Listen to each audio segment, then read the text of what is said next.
Harga sembako mendadak anjlok bersamaan sidak Satgas Pangan. Dua siswa SMP tewas seketika dalam tabrakan minibus dan kereta api.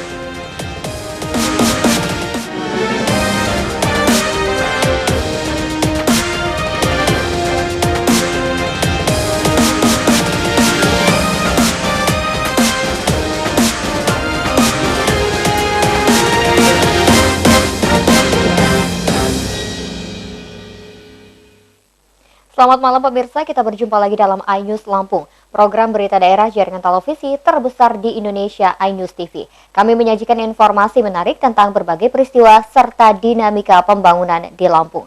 Pemantauan stok dan harga sembako melalui sidak pasar menjadi sajian utama hari ini. Sebelum kena razia Satgas Pangan, para pedagang buru-buru menurunkan harga kebutuhan pokok sesuai ketentuan pemerintah. Pemirsa, bersama saya Verly Siandini, inilah iNews Lampung selengkapnya.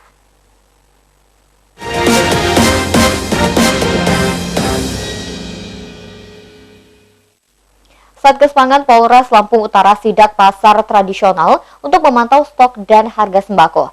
Harga aneka kebutuhan seperti bawang, cabai, dan pangan pokok lainnya mendadak normal, padahal harga sebelumnya jauh melampaui batas tertinggi.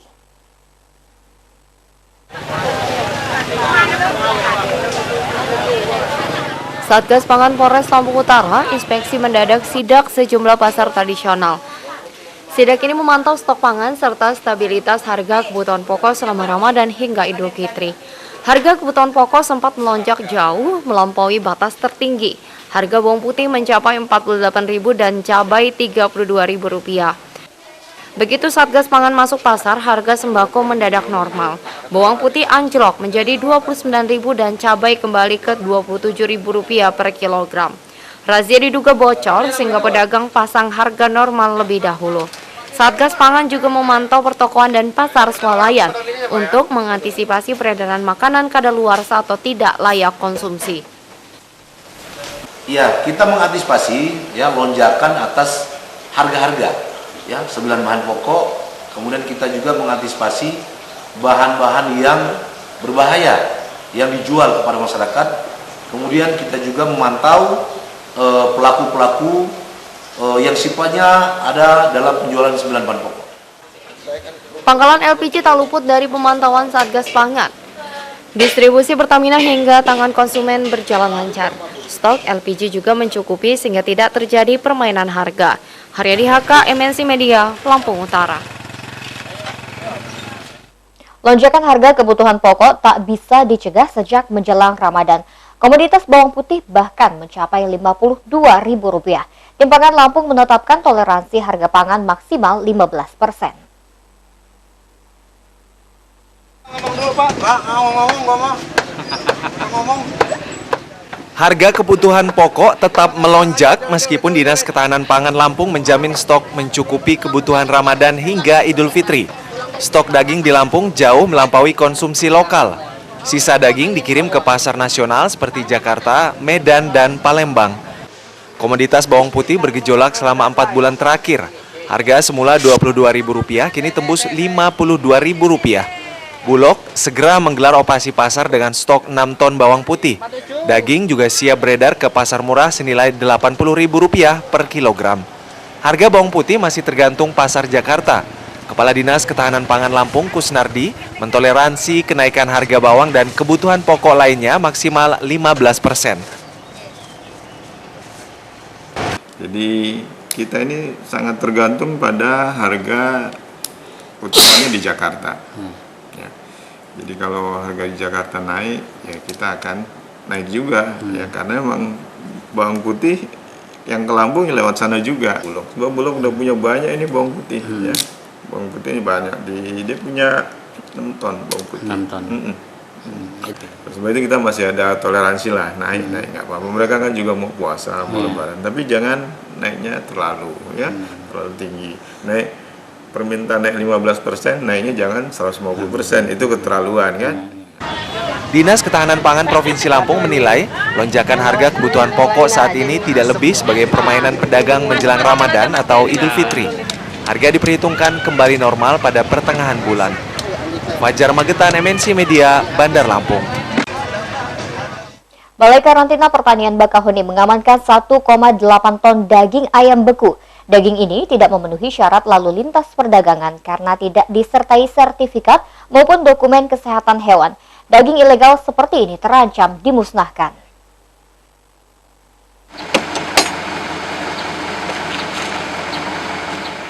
Balai Karantina Pertanian merazia mobil box B9209 FCE di jalur keluar Pelabuhan Bakauheni. Kendaraan ini mengangkut 1,8 ton daging ayam beku produk PT Saron Taufan. Pengiriman daging ayam beku dari Salatiga, Jawa Tengah ke Palembang, Sumatera Selatan tidak memenuhi syarat lalu lintas antar pulau. Produk ini harus disertai sertifikat Balai Karantina Pertanian maupun surat keterangan kesehatan hewan. Sopir hanya membawa nota pengiriman. Kalau pemotong ini kemasan ini enggak bukan Kepala Balai Karantina Pertanian Bakauheni Azhar menyatakan kondisi daging ayam beku juga tidak menjamin layak konsumsi. Daging menjadi lembek atau rusak karena dibawa mobil box. Angkutan daging jenis ini mestinya menggunakan mobil pendingin muatan.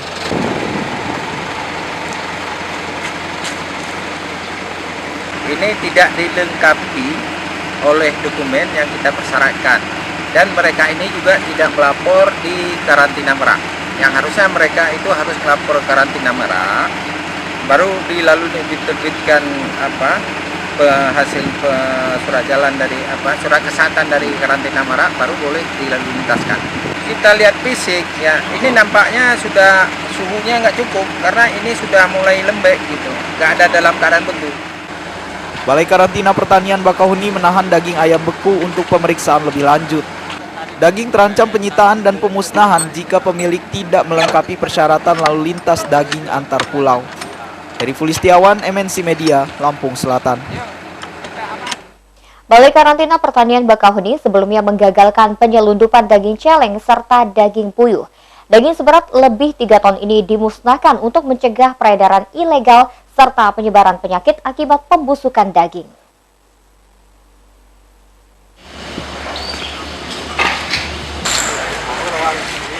Balai Karantina Pertanian Bakauheni memusnahkan 3 ton daging celeng serta 250 kg daging puyuh. Daging celeng gagal diselundupkan dari Lahat, Sumatera Selatan tujuan Jawa. Sementara daging puyuh merupakan kiriman dari Yogyakarta ke Palembang. Truk daging celeng terjaring razia kepolisian sektor kawasan Pelabuhan Panjang, Kota Bandar Lampung. Daging celeng ini merupakan bagian dari hasil sitaan sebulan sebanyak 5 ton.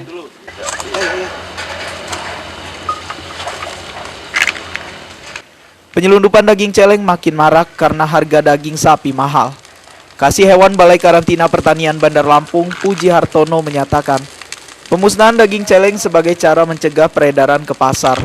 Daging celeng biasanya menjadi bahan oplosan daging sapi, campuran bakso, abon, dan dendeng. Daging celeng, ya. Daging celeng ini adalah banyak kemungkinan dioplos di Pulau Jawa, ya. Dioplos dicampur dengan daging sapi, bisa dibuat dengan abon, bisa dibuat dengan dendeng, dan memang secara fisik itu memang masyarakat sulit untuk membedakan. Jadi oleh karena itu memang kita yang pertama itu kita memang perlu tindakan yang tegas. Yang pertama mungkin kita perlu menahan dan memusnahkan. Kemudian juga nanti kepada pemilik kita kemarin sudah mulai proses-proses seperti penyidikan. Balai Karantina Pertanian bersama Satgas Pangan gencar merazia lalu lintas daging antar pulau. Pengiriman daging ilegal atau komoditas tanpa dokumen surat keterangan kesehatan hewan bakal disita. Heri Fulistiawan, MNC Media, Lampung Selatan. Pemirsa, setelah jeda pariwara berikut kami kembali dengan informasi lain di antaranya. 2 siswa SMP tewas seketika dalam tabrakan kereta dan minibus di kawasan Natar. Tetaplah bersama kami di iNews Lampung.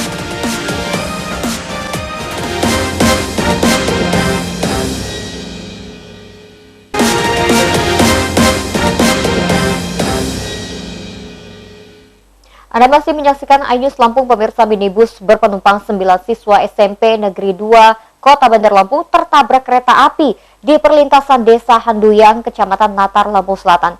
2 penumpang tewas seketika dan 7 lainnya dilarikan ke rumah sakit dengan luka serius.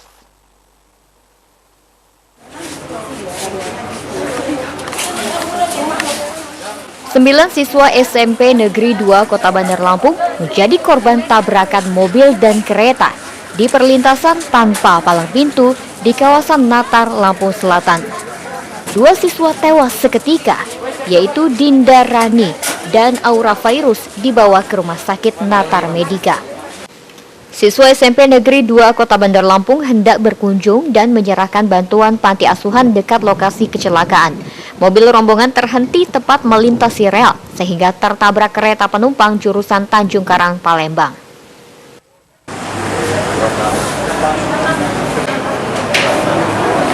Karena yang kedua, saya yang ketiga, pas di belakang. Di mobil rombongan kedua itu berapa orang itu Bu penumpangnya Bu? 9 sama anak kecil. 9 isi jadi bapaknya penumpangnya. anak itu, anaknya bapaknya Afifah itu, Pak Edi itu ya. Terus istrinya, anaknya juga di depan umur 9 tahun kayaknya itu, 8 tahun. Kemudian anak-anak yang kelas 81 ini 3 di tengah, 3 di belakang. 7 penumpang mendapat rujukan ke Rumah Sakit Abdul Muluk. Mereka menderita luka serius di sejumlah bagian tubuh. Polsek Natar menyelidiki kecelakaan dengan minta keterangan sejumlah saksi. Jadi kecelakaan kereta api antara mobil Terios warna putih dengan B1310 CK, di mana Terios ini menyimpang jalan yang tidak ada palang, hilang kontrol, jadi disambar dengan kereta api yang dari Bandar Lampung menuju ke Palembang, di mana dalam mobil Terios tersebut ada 9 orang berikut supir dan dinyatakan 2 orang meninggal dunia di TKP. Polsek Natar sudah mengevakuasi minibus dengan kondisi ringsek. Kasus tabrakan kereta api dan kendaraan di kawasan Natar selalu terulang karena sejumlah perlintasan tidak ada pengaman. Andres Afandi, MNC Media, Bandar Lampung. Pemirsa, seorang TKW asal Karang Maritim, Kecamatan Panjang, Kota Bandar Lampung, tewas terjatuh di kamar mandi rumah majikan di Malaysia. Jenazahnya telah tiba di Lampung. Keluarga masih mempertanyakan penyebab kematian karena tidak ada pemberitahuan resmi.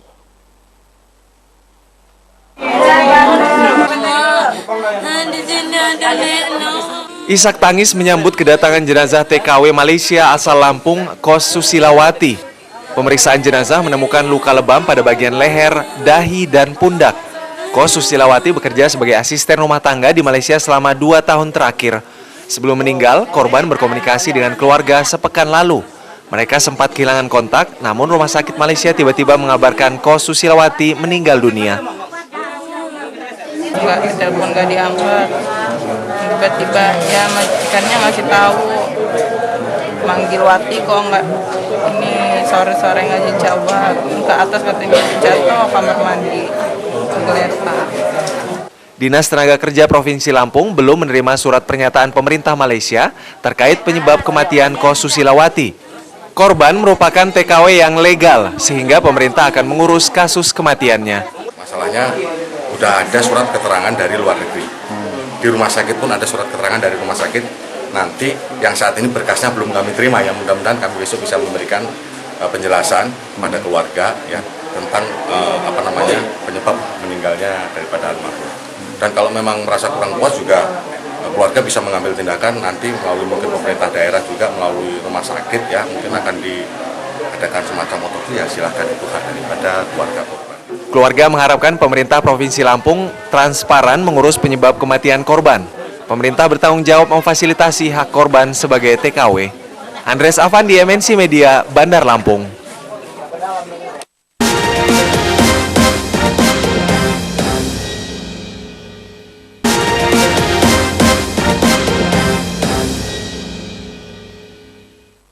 Warga Kota Bumi, Lampung Utara kembali riuh menyerbu pasar beduk setiap sore. Mereka berburu aneka makanan berbuka atau kuliner khas Ramadan. Kunjungan pasar beduk sekaligus cara menghabiskan waktu sampai menjelang maghrib. Ya pemirsa, laporan tersebut sekaligus mengakhiri iNews Lampung hari ini. Saya Ferlis Yandini mewakili kru yang bertugas undur diri. Terima kasih atas perhatian Anda, selamat malam dan sampai jumpa.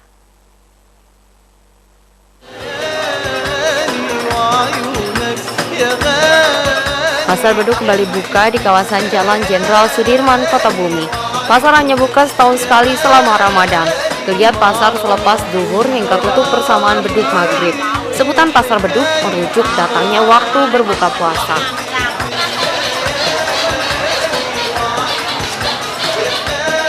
Pasar ini menyediakan makanan dan minuman berbuka atau takjil. Pemburu kuliner khas Ramadan tidak melewatkan kesempatan belanja sepuasnya seperti lemang tape, botok, dan sejumlah jenis makanan daerah. Banyak juga lauk pauk seperti pepes bau atau pepes tenggiri. Harga aneka makanan berbuka tergolong murah. Sepotong lemang tape hanya Rp5.000.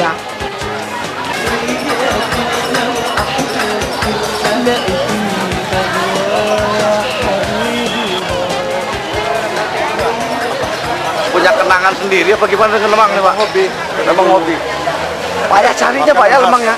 Baru kalau nggak Ramadan nggak ketemu Pak lemang. Jarang ya. Jadi ini kebetulan ya. Kebetulan bulan Ramadan lemang tapai. Riuh rendah Pasar Beduk makin berkumandang seiring makin dekatnya waktu berbuka. Pembeli ingin cepat-cepat pulang membawa makanan kesukaan. Ada sejumlah makanan berbuka paling laris antara lain kolak, kotak-kotak, dan asinan. Yang paling banyak kolak sama otak-otak yang dipilih ya. Yang lain-lain gimana? Biasa aja. Kotak-kotak, pempek, kolak, asinan. Itu yang banyak dicari ya. Namanya jongkok. Pasar Beduk bukan semata-mata ajang transaksi makanan khas Ramadan. Pengunjung rela berdesak-desakan demi menghabiskan waktu hingga menjelang berbuka. Apalagi pasar hanya buka setahun sekali. Kunjungan Pasar Beduk sekaligus ngabuburit. Haryadi Haka, MNC Media, Lampung Utara.